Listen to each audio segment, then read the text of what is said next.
Okay. Trying to mount. This is the bracket. Actually, it goes this way. For the head, the remote head mounting bracket for the Anytone AT5888. And this, if I can get that, there we go. So that's that. And this is the head unit. And it's a simple RJ45 plug. Does not come with it. You have to order that separate. I went to Walmart and got one. Ethernet cable. Interesting though is because it's designed, it looks like it. If you look at this, plug goes in. Sorry, I got my phone in my hand. Let's do it this way. Plug goes in here, and you'd run the cable through this little cable lay here. And it would come out at an angle here. The only problem is there is no corresponding slot in the bracket for it. If we put this on, it covers completely where the cable would come out. And once you snap it into place, the opening here is covered, and the opening over here is covered. This is where the microphone goes. So the only way is through this opening, this square opening in the back. And in order to do that, you have to get a very, very basic cable, Ethernet cable, with a very basic plug on it. Nothing with this fancy rubberized extra safe housing on the plug. Sorry, I'm looking away, going everywhere here. So Walmart sells Ethernet cable. The actual plug itself will fit through the hole. If this is any wider, which on most of them it is, it won't go. So this plug goes through the hole into the back and then angles and plugs into the back of the unit. Now the mount itself, this pin is out, by the way. It's not this pin sticking up like this doesn't come that way. But this is on it, and then there's a base that mounts either via adhesive tape, or you screw it into the dashboard, and it would mount and hooks together. So the radio's upside down, so you can adjust it up and down. The only problem is the width between these two here is the same as it is on the piece that's supposed to slip over them or slip inside them. So it's not designed very well. So what I had to do was drill out the rivet here. And once you do that, let me get that off of there. In case you hadn't noticed, this will go on in the mount upside down or right side up. There's no specific on it. But once you drill it out here, this whole metal piece back here is held on with two little that slides in here and slots in. You can just pop that down, take it right off. Then you've got a mount. You can drill holes. I was trying to figure out how to mount it. The holes, this and over here, it's screwed. It's got comes in four holes, here and here, and then corresponding holes over here and here. I had to drill them out. I'm trying different ways to mount it, trying to figure out how to hook it to this bracket, which has got an Ames ram ball mount on it. And I was like, I'll drill holes, I'll figure everything out. Then I was like, wait a minute. The hole where the rivet went here, there's a hole up here. This is designed to hold the mount for the new Yaesu FTM radios. I can bolt this to this right here. Well, I can see what I'm doing. And it'll stay just like that. The only thing is, before I do that, I have to run the Ethernet cable through the hole, because when it mounts, the top of the bracket covers the bottom portion of the hole, so it won't go through. So let's do that, and then I'll show you the next steps that I went through to get this done. Okay, I don't know. I got a camera mount on the pole, beside the table here. Know why I just didn't put the cell phone adapter on it and clamp the cell phone into that. So it'll be a whole lot more stable now. I apologize for that. So I've got the cable run through the back. As you can see now, it might. Oh, it will fit. You have to just have to squeeze the prong here. Mount it, but that'll go. It just fits right through and in. Now the hole on the bracket, some more light here, and we put a screw in it here. Sorry for the angle, I can't get a good angle to see it here. I suppose if I get it in the middle of the camera. It's elevated, so I had to put a bigger washer on it, otherwise it was just going to pound right down through and rip out. But that, if I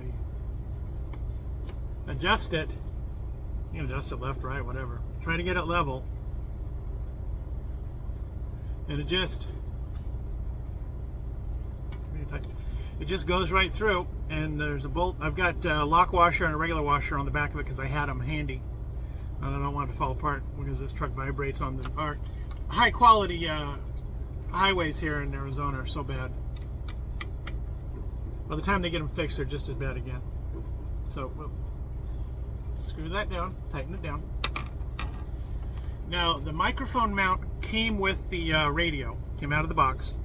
It'll fit the pre-slotted holes here. It would fit vertically like it normally would, but it would be off center.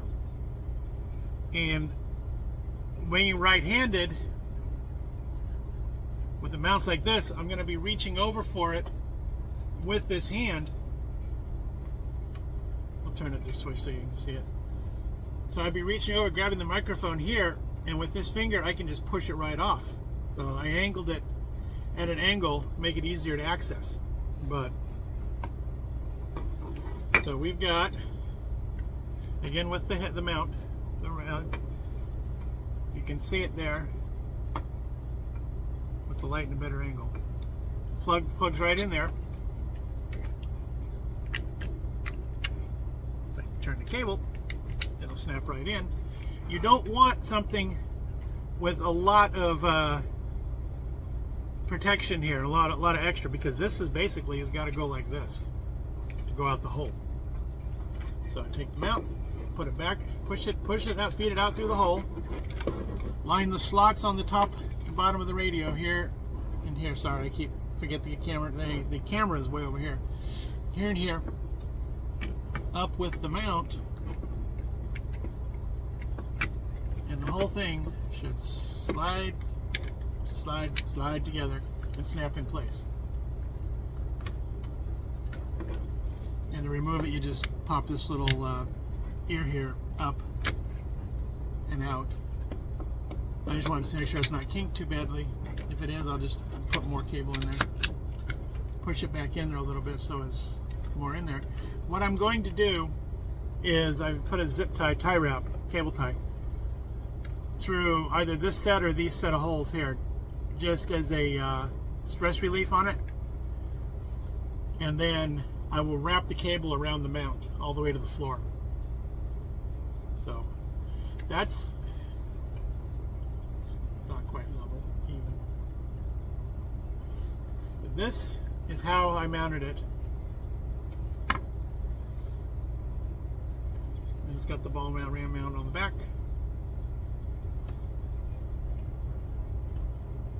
And it'll sit like this. I'll show you when I put it in. I've got an 18-inch seat bolt mount. I've got another one on order to replace, see if it's longer. The 18-inch one is not quite high enough. It just, the radio puts the radio even with the top of the passenger seat, because these the seats in the semi are so much taller than a regular car because they're all air ride. So But it all just clips together, and I'll show it to you here when I reinstall the seat bolt mount here and get it all put in. You can see what it looks like. Okay, this is what it looks like. I don't know, I got to move stuff around because it doesn't get knocked on the floor.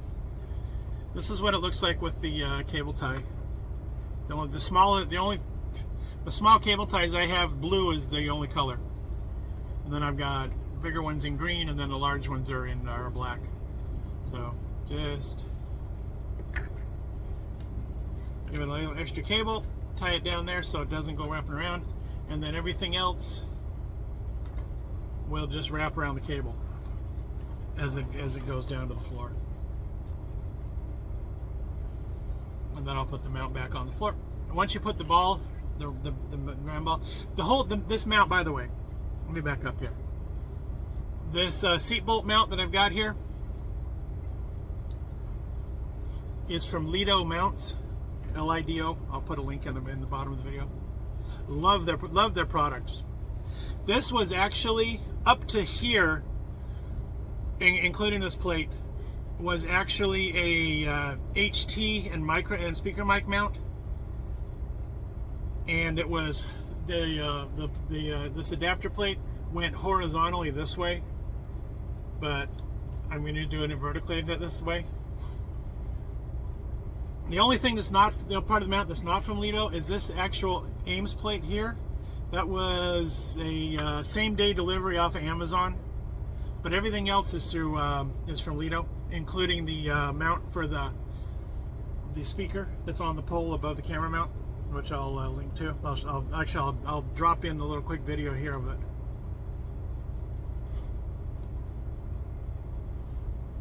But it came, the HT mount, it came with an 18-inch rod. It's a solid aluminum rod. It's flexible. You can see I bent it, which is about the size I had in my car when I had my Ford Taurus. And that was the perfect length. It got it above the seat and got it up even with the dash. Unfortunately, in the truck, 26 inches to 30 inches is necessary. So I've got a cheapy 28-inch flexible rod on order this week just to see if it'll work, and then I will probably replace it with the Lido, because the other one is looking at the video, it looks like the same stuff they put microphone stands out of, the flexible microphone stands, where this, you can see, is just a solid aluminum rod that's not, it's easily bendable with a plastic cover over it. So I'm going to use this for now, and then I will move up, get the bigger one when I get it. It's really easy to swap. You just unscrew this, loosen it up, the clamp comes apart, the ball plops right out, put the new one in, tighten it down. Now, all the video I saw of seat mount install, the bracket is even with the bottom of the pole. It comes down the back. The only problem is the seats in the truck are wider at the top than the mount at the bottom. The mount at the bottom, where it mounts to the floor, is 20 inches. No, I think it's like 11 inches wide. But the up where the seat itself is, it's quite a bit wider than that. So, in order for the radio to clear the edge of the seat, I had to cant the mount, and it's pre-drilled. You can turn this and adjust it either direction. So I'm happy with that. The only thing I just want to see if the bigger one works, if it makes it more convenient.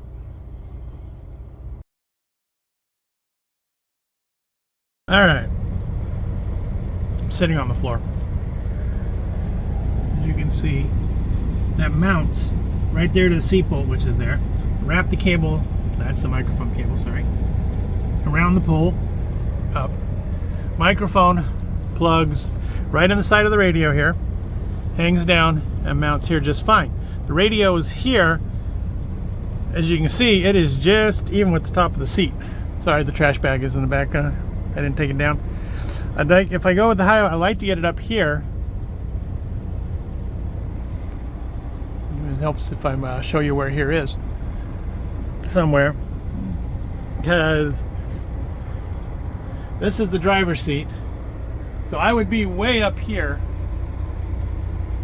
looking down at the radio. And I could mount it. Lido sells a dash mount. I could mount it.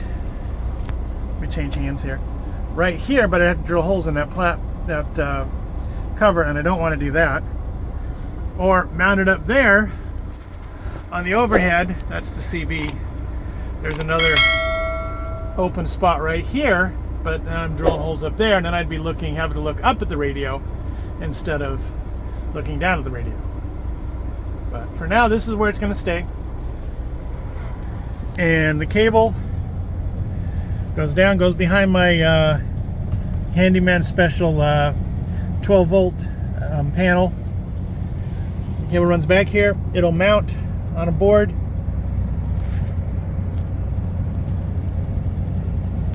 And slip right under the seat. If I can find the board here.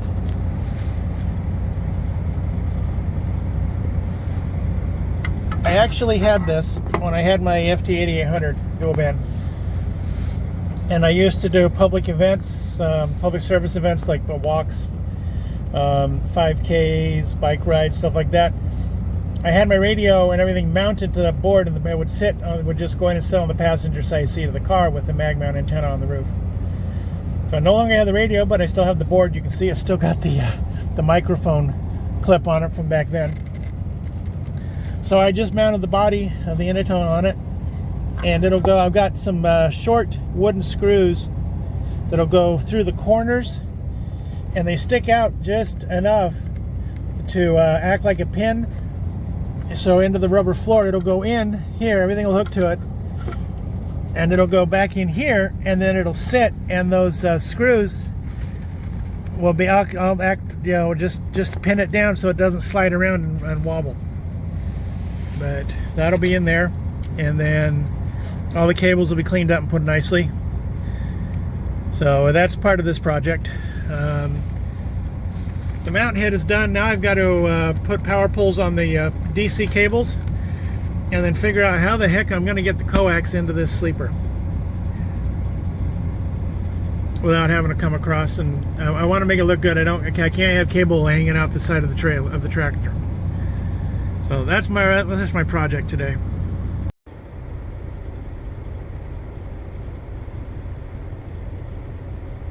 That is the metal rod is a shower pole that I've got wedged in there. I use it for that camera mount. But that is a Lido mount up here with a four-way plate on it. This is an old Yaesu speaker that I've had kicking around for a long time. I don't even know if it works, honestly. I hope it does. But that's going to be the speaker for my the dual band radio. At least till the other one comes this week. It's on order already. Smaller speaker. But man, I wish I had my heat shrink. I got a whole bunch of different sizes of it. It's at home, because the positive and negative wires for the radio are just separate wires. So I kind of had to wedge them all into there for right now. Off the radio, I fed them through the this bend over slot here, the angle iron metal for the seat brace, to keep them out of the way. Everything else goes around it. This is from this is the main power off the inverter battery, off the 12 volt tap for the inverter. So basically, I just tie wrapped them, cable tied them here together as a security thing. The power poles are put on it. I did a couple of cable ties. I would have, if I'd had heat shrink, I'd have put a tube on here and heated it up so that it melted down and held this firm. I do not have an antenna on the radio yet. You can see it under there. So the power is actually just laying here, not plugged in, just out of the way, so I don't inadvertently turn the radio on and screw something up. But I couldn't find the small screws.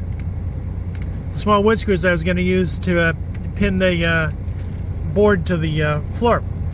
Luckily, the microphone mount or the bag with the hardware in it, the screws had some good 3/4 inch long sheet metal screws, or wood screws, just long pointy screws.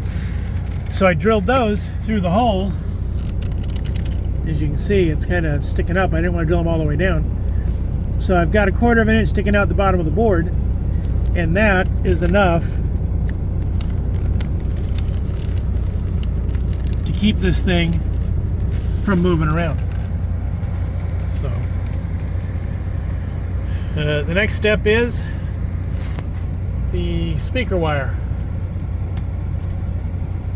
which is hanging here, comes down off the speaker, and it was cable tied up a long time ago. Get it out of the way, so I got to remove the cable tie.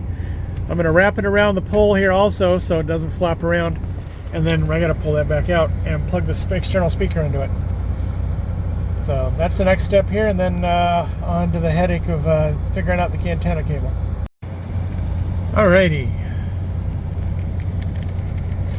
So as you can see here, the speaker wire comes around, wraps around all the way down, around the side. I added it into the cable tie here just to secure it.